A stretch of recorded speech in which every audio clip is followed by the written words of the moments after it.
Hi, I'm John Niehaus, Director of Program Development for the National Association of Flight Instructors, welcoming you back to another episode of the NAFI More Right Rudder podcast, the podcast for flight instructors on the go. And today I have a very special guest. And before I get into who he is, let's talk a little bit about why we're here. So over AirVenture at the NAFI member breakfast, the Flight Instructor Hall of Fame inducted their newest inductee for 2023. And that individual is Lieutenant Colonel Bill Powley, U.S. Air Force retired. Bill, welcome. Thank you, Don. So for those that aren't familiar, this is kind of an elaborate process. It takes all year to collect applications, to review the nominations that have gone in, and to find sort of the right person to induct each year. I have the privilege of being what's called the chief administrator of the award, which is outside of sort of my general capacity for NAFI, because you don't need to be a NAFI member. You don't have to have any affiliation with NAFI whatsoever. And it's judged by some really great industry leaders. Those leaders are, we've got Greg Brown, who is from Helicopter Association International. We have Colonel Julie Tizard, and she is U.S. Air Force retired, but also a airline pilot. We have Tom Turner from the American Bonanza Society. Brittany Tuff, who is a director at Women in Aviation. And we have the prolific author and aviation personality Barry Schiff. You probably know him from all of his time with AOPA. So it's we've got some pretty heavy hitters that look through each of these packets each year. And Bill, this was your year to shine. So congratulations. Thank you very much. That is quite a nice group, and what an honor to be on that list of the previous 35 or so inductees. That's like I said, from Tennessee here, we're all familiar with Mama Bird, Evelyn Bryan Johnson, and Bill Kirshner. And so it's kind of crazy to think that my name is alongside those. Yeah, and you're the second person in a row to come from Tennessee. So, I guess good that's things are happening here in Tennessee. This is sure where it's seems like happening, it. as they say. Yeah. There's a lot that goes into this from a background standpoint. One of the requirements is that you have to have at least 20 years in the industry in flight training. And of course, you've got well more than that. And I'd like to get a little bit into kind of your background, because all of this is what kind of brings you to this point.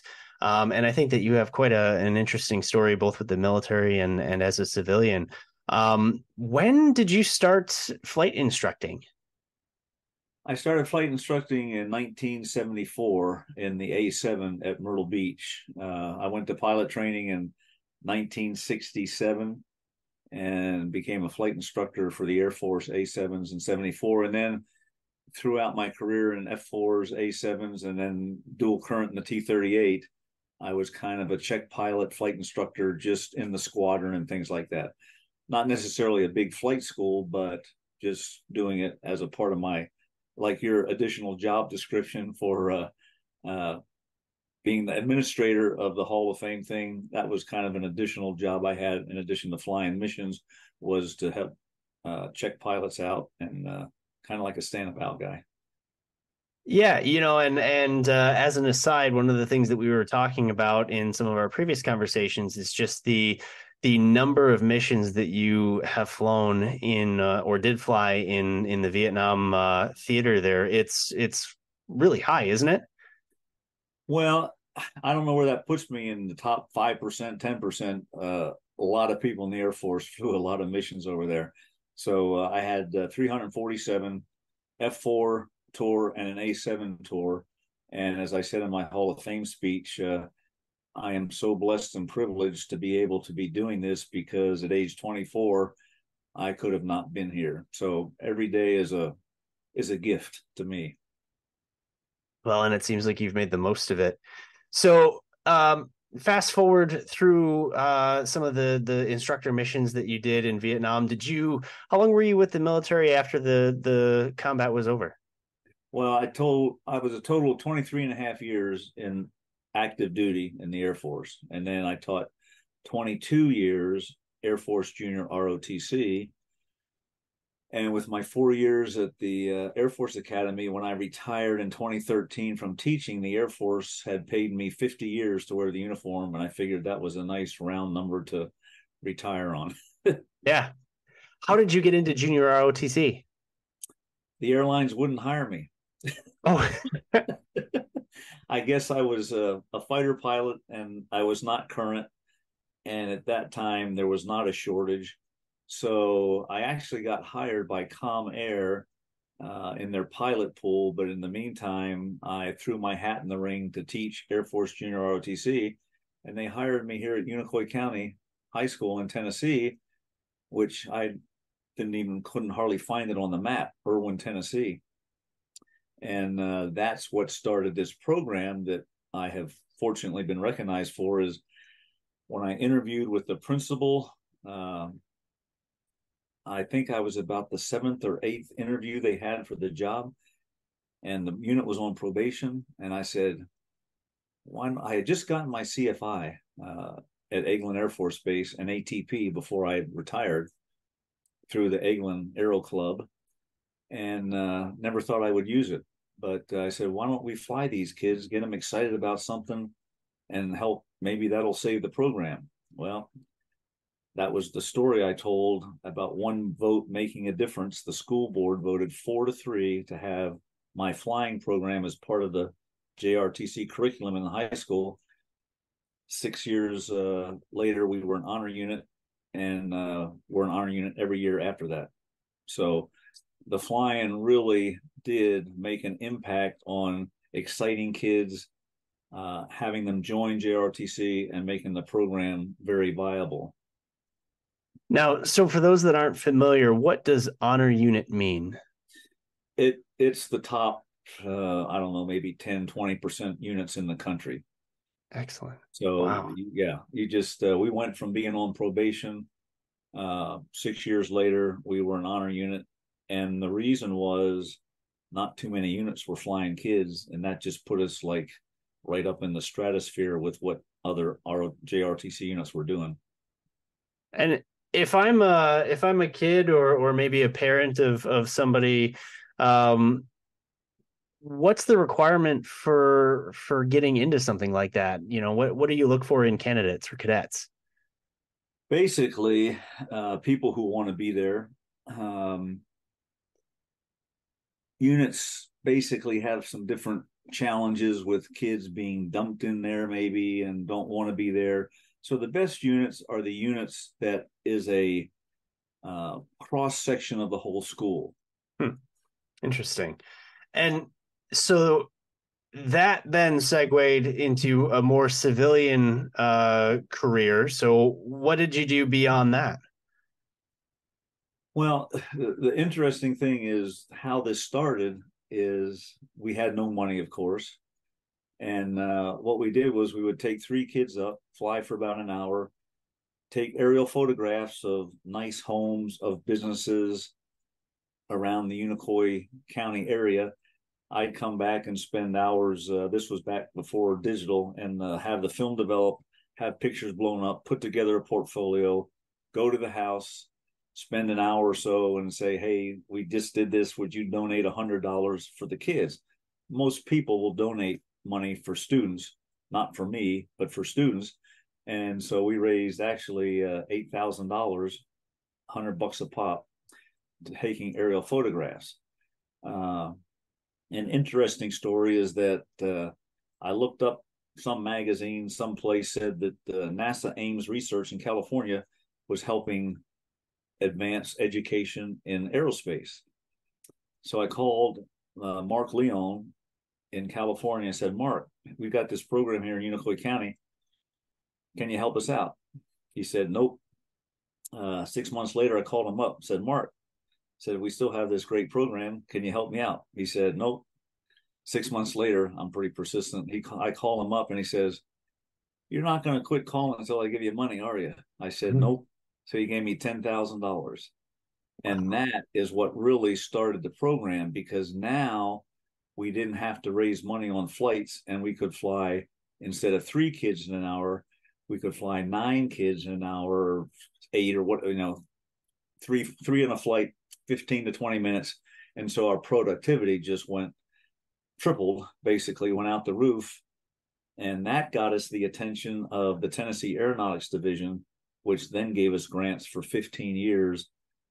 And like I said, without money, I'm just another spectator at the airport. And so we've raised about $2 million over the last 30 years. And that's what's led to us flying over 12,600 kids in that time. And we basically give $5,000 scholarships for private pilots. And and now with the shortage of pilots, I just have a lot of kids that are interested. And so far, knock on wood, we have never turned one kid away that has been interested in taking the program and doing the solo and private pilot part. That's incredible. So one of the things I think we may have skipped ahead here a little bit. So you got your initial funding, and then that ended up creating your Flight Foundation, which is flight lesson instructional grants helping teens, correct? Yes, we did that in 1998 because most of the big corporations and stuff couldn't donate money unless you were a 501c3. So we did that just so we could accept funds, and that's been. We get funds from FedEx. We get funds from the Ray Foundation, which I know AOP does. A lot of people do. They're great, and of interest. I've worked with Chuck Ahern for about the last 3 or 4 years, and I got to meet him for the first time at the induction ceremony. Really? Yeah. So we were really looking forward to that. That's incredible too. Because we can now put a face with the sound on the phone. So let's go and let's talk about these statistics that you brought up, and I've got some notes here. Now I'm assuming these numbers are out of date, so forgive me, but over 11,000, probably over 12,000 now, students you've flown on over 4,300 orientation flights. It's about 12,600 now and about 4,500 flights. And that's what the foundation has done over those years. I do most of it. I'm a one-man show, basically. So I have flown over 10,000 of them myself, which is quite a lot. Yeah. That's over how many years? Since you said 92? Since 92, right. Wow. And we started out, flying 10 kids a year, 40 kids a year back in the first 6 or 7 years. We've ramped up now to where we average about 600 or more kids a year on orientation flights. And we do them from 26 different high schools in Upper East Tennessee. Most of them all are Navy, Army, Marine, or Air Force JRTC units. But I also do a lot of other units, not high school units, but summer camps like Girls Inc., Langston Center, Boy Scouts. Any organization that knows about me or wants to contact me, I will try to set up a flight for them. I try to get at least a dozen people to come to the airport because the airports are far away, and by the time you pre-flight and post-flight and do everything, I want to get a couple of flights in rather than one flight. So, and that's what makes it work, is that the schools will bus students in, and if they bus back in the heyday when I had other people helping me, I think our biggest year we flew over 1,000 kids that year, and I'd have a busload of 40 some kids come. So I get another instructor. We use 2 airplanes, and we get all those kids flown in about 3 hours. Now doing it myself, they bring about 24, 27, and I'll get those guys done in 2.5, 3 hours. Probably my biggest flight was when I actually went to Chattanooga. I do a school down there called Hickson High School. And I went down there to get checked out at the Collegedale Airport in one of the new 172s that has about 14 some points on it, And the first day it rained. So all I got was a local area checkout. So in 2 days, I flew 83 kids. I had 28 flights in 2 days. I don't necessarily advocate that, but that's what it took to get the job done. Yeah. Are there any students? I think as an instructor myself, I remember, all of them. You've had a lot more than me, so I'm sure, there's some that are more clearly defined in your memory than others. But are there any students that you really sort of look back on and consider kind of a success story of the program, somebody who's really achieved some pretty incredible things? Oh yeah. I mean, most of them have. I've sent 8 solo students to the Air Force Academy. A lot of them go to MTSU, Middle Tennessee State University, where they go in their professional pilot program. I just talked to one student about 3 weeks ago, AJ Vines, who went out and was flying locally at the Tri-Cities Airport, and they went commuter, and now I think he's with American as a first officer, and he's making $200,000 a year. So that's pretty cool. And there's others like him.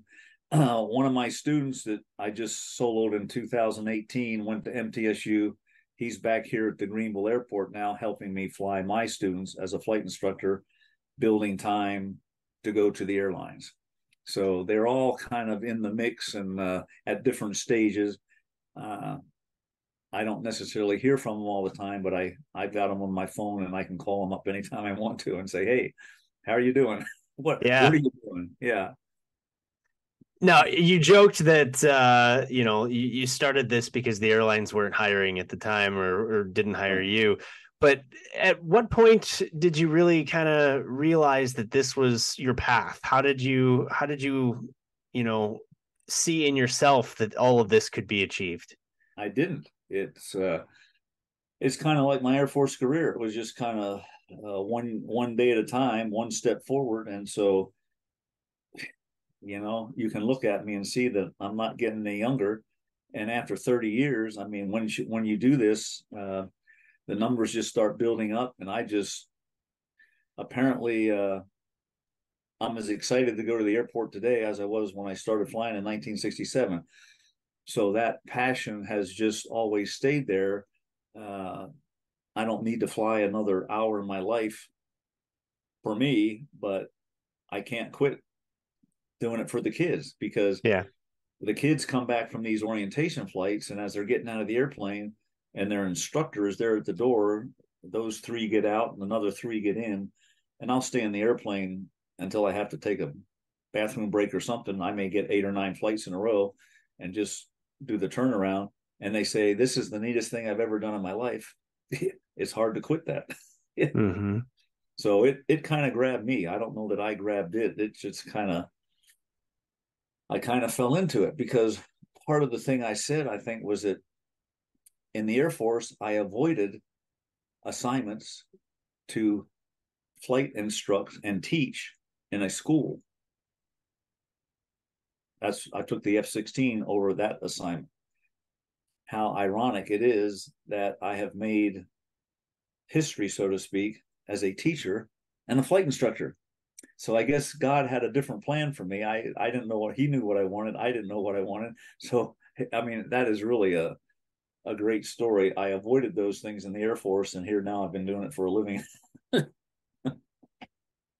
It's funny. I've done a lot of interviews, and that tends to be something that does come up somewhat regularly. There's a lot of some of the best instructors that I know are individuals that didn't really see that originally as their career path. And once they started it, they got kind of the bite, and here they are, as you said, many years later, loving every minute of it and continuing to affect the change. Well, and when I taught high school for 22 years, I'd always tell the kids, I'd say, just find something that you're passionate about, and you'll never have to go to work a day in your life. I don't care whether it's being a nurse, a doctor, a teacher, a pilot, or whatever. If you can find something that really excites you, the worst thing you can do to that person is make them not go to work, is keep them home. They want to go to work. They want to be where they're working. And that's what I want to do, is I want to go to the airport and be there and go fly like I did this morning. And I think my solo this morning was like number 200 and 69 or 70 or something like that. So Wow. soloing these kids on their 16th birthday is just a thrill. It really is. And speaking about piloting, there's an article that just came out in the paper today in the Irwin Record here about my induction. And the guy asked me, he said, when did you first learn you wanted to fly? I said, well, I really didn't as a kid. A lot of these kids go, these pilots go, since I was 6 years old, I wanted to be a pilot. No, I just wanted to be a baseball player. And it wasn't until I got my assignment or acceptance to the Air Force Academy. When I went there, I looked around and I said, well, I'm in the Air Force now. What do Air Force officers do? Well, they fly. So my first time actually piloting an airplane was at pilot training for the Air Force. I had never flown one before that. So yeah, I'm not the story about, soloing on my 16th birthday or, looking at something and saying, oh, I want to do that for the rest of my life. It literally has been a mantle that has been put over me through no fault of my own. Or no, no great vision of my own, except one of my classmates at my 55th reunion, which was last year at the academy, said, "You were born to fly." I thought that's probably true, although I didn't know it at the time. Well, sometimes those are the best success stories, is when you do find that one thing that you might not have considered originally, and it just becomes a passion part of your life. Yeah. So back in 2010, you received the A. Scott Crossfield's Aerospace Science Teacher of the Year. Tell me a little bit about that, and how did that come to be? Well, I called Sally Farley when I got this induction notice from you and Paul. And I said, I owe this all to you. She is Scott Crossfield's daughter. And the Crossfield Award, now back in 2010, there probably weren't that many aerospace science programs in high schools. They have really started generating now in the last 3, 4, 5 years. Mm-hmm. And so I feel like I've been a pioneer in that arena. So again, I was nominated for that by my first solo student, Seth Bennett, who is now a colonel in the Air Force. He's one of my students that went to the Air Force Academy, doing really well. Not as a pilot, though, but still, he was my first ever solo student. And his dad, Fane Bennett, is my accomplice in Flight Foundation. He's not a pilot too, but he is a really smart guy and a good people person. And he does most of the schmoozing and stuff and working the issues. But yeah, so that recognized, again, I got the award just like I did for NAFI, or for the Hall of Fame. But it was such a team thing. I mean, I'm the leader of the band, but there's hundreds of people that support this. And that recognized us as the top aerospace science program in the nation in 2010. And literally, you have just recognized us again for the second time as the top aerospace science program in the nation. So that's pretty cool. And well earned. And I'm going to just go through a couple of these accolades. Of course, we've got the A. Scott Crossfield Award that we just talked about, and that's done by the National Aviation Hall of Fame. You received an award from the Tennessee Aviation Hall of Fame to recognize you that same year as the Tennessee Aviation Person of the Year. And let's see here. We've got Career Contributions to Aviation Awards. And you were inducted actually into the Tennessee Aviation Hall of Fame in 2013. So this is we as in the Flight Instructor Hall of Fame are so grateful to have you as a part of our program too, because I mean it's incredible what you've been able to achieve during this time. I'm humbled and I mean it's just nothing that was on my radar. I mean I didn't set a goal out to be inducted into anything. And sure, and those are the best ones, right? Like when it just sort of happens. Right. The the other part of your application that was very interesting, we hadn't seen this before, was that you also had part of your nomination represented from part of the Tennessee State House of Representatives. You had a representative write in for you. Right. How do you go about meeting representatives from your state? How does this happen? Well, like I said, I had a grant from the Tennessee Aeronautics Division for about 15 years. So that got me into the Nashville crowd. And Rusty Crowe, who is the senator here, I've known him for years, and I don't know when that first introduction was. It may have been through another friend in Irwin Tom Reeves. Um, but anyway, when the Aeronautics Division stopped giving us money, Rusty and I worked together to try to get a budget item, a line item in the state budget, and we were successful in doing that 3 years ago, and we've done it every year since then. So he loves the program. He's a Vietnam vet, so we have a little commonality there, and I'm just blessed to be able to have some friends that can help me navigate. Like I said, this is a team effort. There's 1,000 people that should be on that trophy that made this thing work, and it's crazy, but yeah, it's nice to have friends like that. Yeah. Yeah. Well, and I guess there's two, because we also received information from a Mr. David Hawk as well on your behalf. So Yeah, David Hawk is the representative for Greene County, where the Greenville Airport is, that I've been flying at for 30 years. And so he's known about the program forever. So when I put the full court press on to make the application maybe a little bit more robust for this year, I got kind of all those people that I could think of that knew about the program, that really liked it, that could say something meaningful and say this is something really special. Yeah. yeah.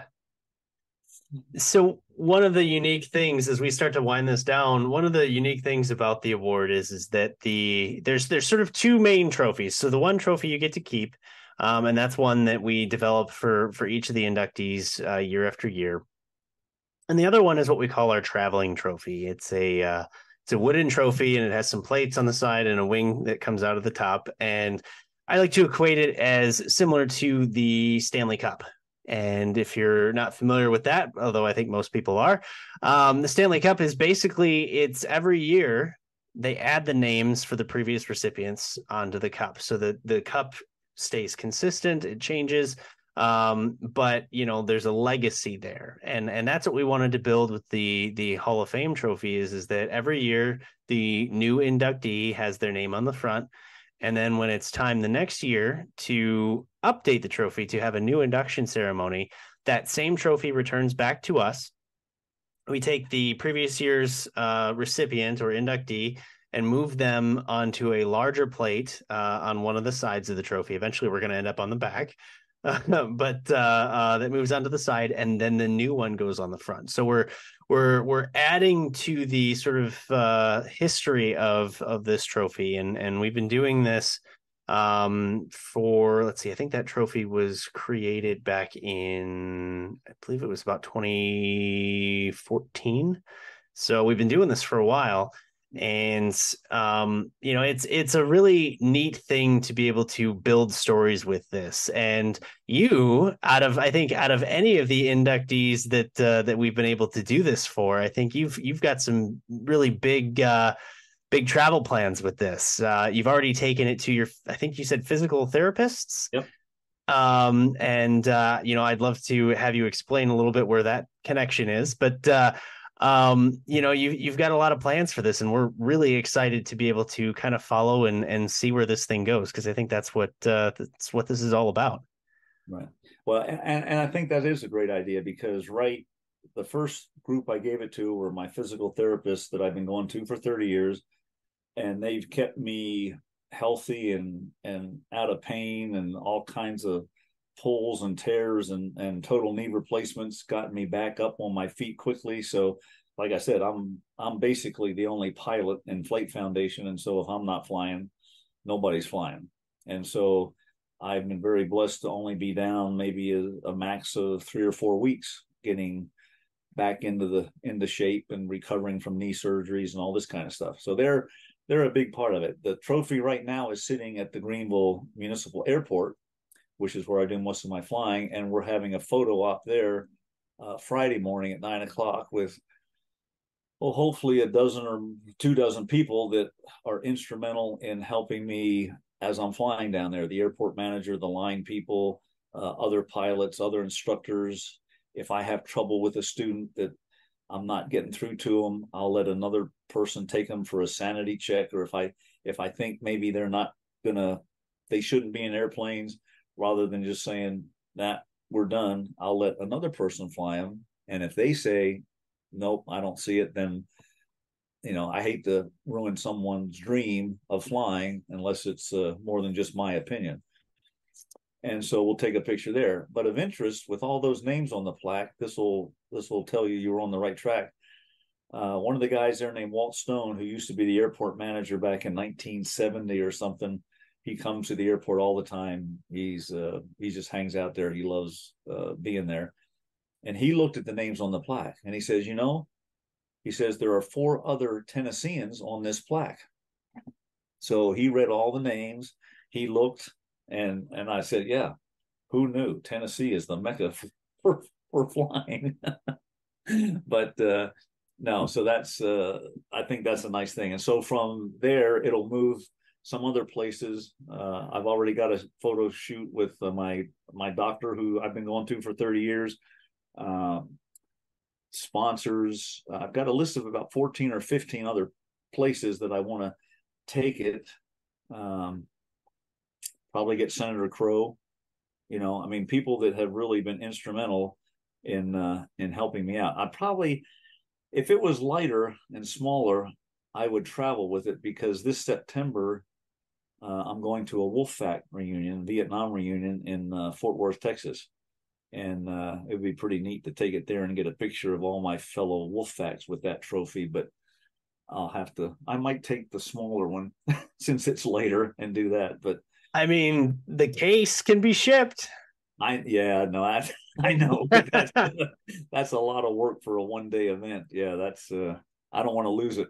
But there's enough people around here that I think we can get a nice sampling of all the people who have helped me. One of my thoughts is I have it for a year, so each time a school comes to fly, like the 600 kids a year, when I get those schools there, I'll take it there and get a picture of the school with me holding the trophy, because they're, again, part of the reason I've flown 12,600 kids.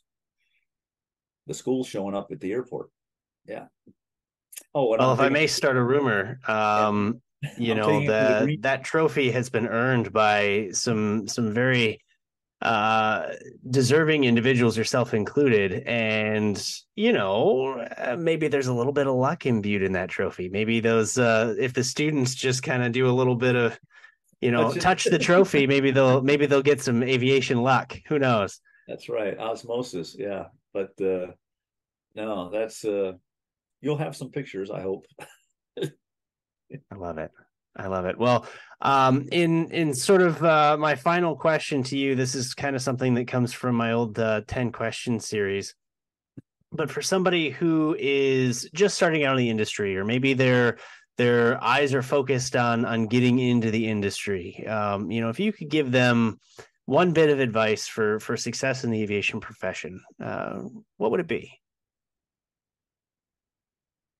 I guess the one thing would be to not do things that are over your capabilities. We all think we're invincible. Most military pilots have to think that, because people are shooting at you. So you don't go in there thinking, oh, this is my last day, or I can't do this, or I can't do something. So pilots as a general breed are, I can do this kind of people. And I've told the story to other people of one of the things that gets you in trouble is get there-itis, right? Mm-hmm. So I was flying a T-38 with a friend of mine from Carswell Air Force Base, where the F-16 was being produced. to Eglin Air Force Base for a weekend cross country. And we were coming back Sunday night, and the typical line of thunderstorms from Louisiana up to Maine, you know, goes across Texas and everything, goes up to about 45,000 feet. And so we see these things in front of us, and we're talking to the controller, and there's no radar in the T-38. If I had an F-16, I'd have probably made it because I could find my way through the weak spots in the storms. And I was a safety officer, and so I had read a lot of reports, people trying to climb over thunderstorms, stalling out, you know, doing all that stupid stuff. So we're climbing up, and I'm talking to my backseater there, and I say, Harry, what do you think? You know, should we try it? Should we not try it? It was probably a very gut-wrenching decision to turn back, almost like admitting failure. We didn't make it. We had to go back, but I'm still here. Whether we could have made it or not, I don't know, but it was just one of those scenarios that didn't seem to be putting the odds in our favor. So we went back to Eglin, spent the night, went there the next morning, and everything was good. But I can just remember the machinations going through my mind about, I don't want to turn back. I really don't want to do this. You know, I want to get home. The family's there. This is stupid. But so that probably is one of the tougher things, is to admit that you can't make everything happen that you want to make happen. Come back to fight another day. It's good advice. And also weather flying. I mean, you know, if the weather, like I wanted to solo this kid Monday.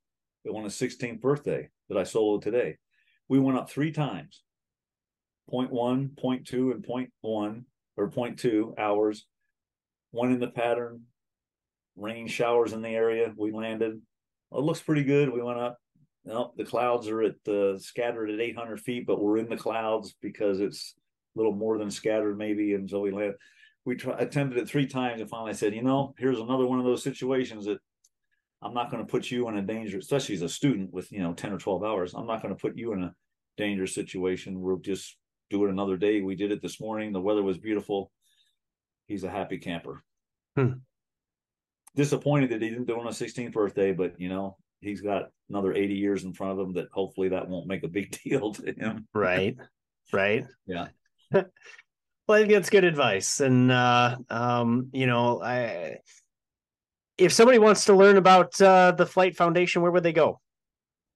Well, they can go to our website, which is www.flightfoundation.com. They can certainly call me on that website. Is I think phone numbers and emails and everything else to get in touch. So my email is billpowley45@gmail.com. And I'm certainly interested in talking to and helping anybody that needs help. It is pretty much a regional program. You know, I don't have students all over the country. I think there's other programs, other scholarships that take care of a lot of that. But I'm very happy to talk to anyone about it. And if I can help them, I certainly will do that. We basically do, like I said, a $5,000 scholarship for a private license, which nowadays is getting up to be, even in East Tennessee, which is one of the cheaper areas, $10,000 to $12,000, just normal for a private. Some go 15, 16, 17, depending upon how many hours the student takes to get it, and the weather, and whether they fail the check ride the first time or not. Yeah. Well, Bill, I appreciate you taking the time today. Certainly congratulations on your much deserved induction. And I am truly looking forward to seeing the adventures that you have with the trophy and the pictures that come with it.